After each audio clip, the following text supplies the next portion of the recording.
Remue ménage. Remue ménage.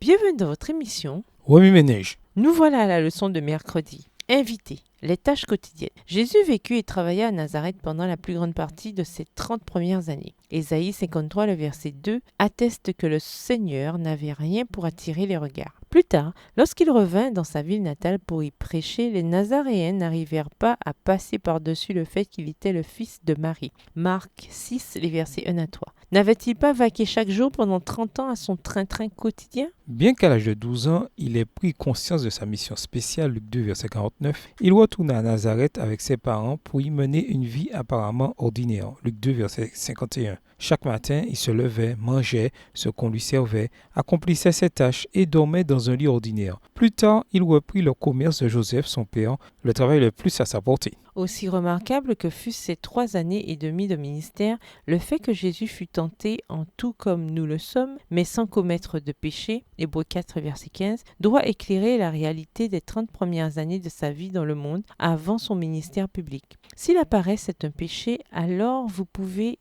être sûr que Jésus était diligent. Pas un jour il ne resta à se retourner dans son lit parce qu'il se sentait paresseux. Voir Proverbe 26, verset 14. Si la gloutonnerie est un péché, alors jamais Jésus ne se suralimenta. Voir Proverbe 23, verset 21. De plus, jamais on ne trouva Jésus se complaisant dans l'abondance alors que d'autres étaient dans le besoin. Voir Ézéchiel 16, verset 49. Jésus fut fidèle dans les petites choses toute sa vie, Luc 16, verset 10.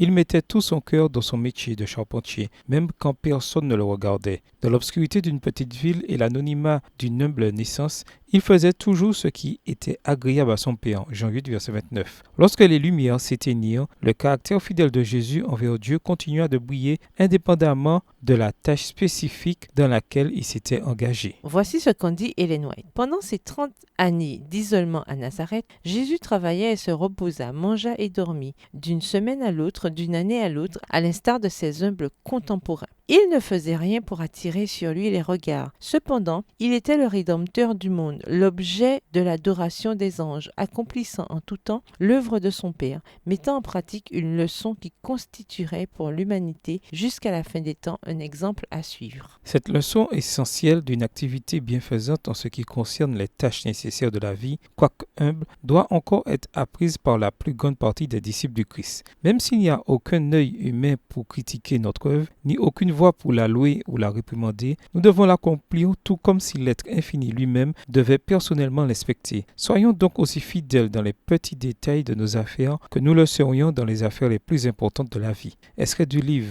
Child Guidance, Diriger l'enfant, page 359, livre écrit par Ellen G. White. Remue-ménage. Méditez de nouveau Néhémie, le chapitre 2. Où voyez-vous Jésus dans Néhémie 2? Quelle similarité voyez-vous dans la façon dont Jésus a travaillé pendant les 30 premières années de sa vie et l'exemple de Néhémie? En quoi voyez-vous Jésus différemment ou le voyez-vous de nouveau? Prière. Comment réagissez-vous en voyant Jésus de cette manière? Au revoir. Et à demain si Dieu veut. Remue ménage. Remue ménage.